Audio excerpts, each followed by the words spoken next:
Welcome. It's Facts You Don't Know. If it's your first time here and you want to find out new facts that will definitely make you smarter and more, well, and first make sure to subscribe and activate the notification bell so you don't miss anything. In fact, the name is Samson Spider because he lives climbing roofs, and Hercules Mill because he is a four-legged love.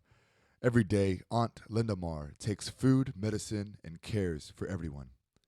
Without a doubt, the love for animals by the pastor is evident, an attitude that also seems to be an example for citizens to become more aware of animal abuse, and there is a greater interest in the adoption of homeless puppies.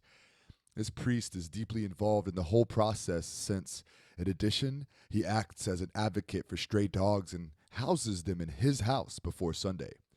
It also serves dogs in need of medical assistance, helping them to regain health, and has created a volunteer network with facilities to ensure that all dogs have access to fresh food and water.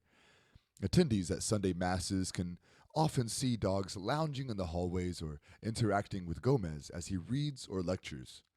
The priest declares that even if they cannot find a home, they will always have one in their church.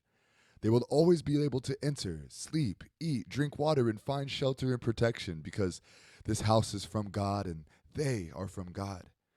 Nobody is going to touch my protégés. For all this, it is no surprise that he himself has adopted many of these puppies. The truth is that you don't have to be skeptical about anything. Sometimes it gives us a real lesson that we least expect. And she does not stop her work. There are some puppies that have serious health problems. Luckily, I bring them to the parish and they are adopted. Currently, 3 of them stayed with me.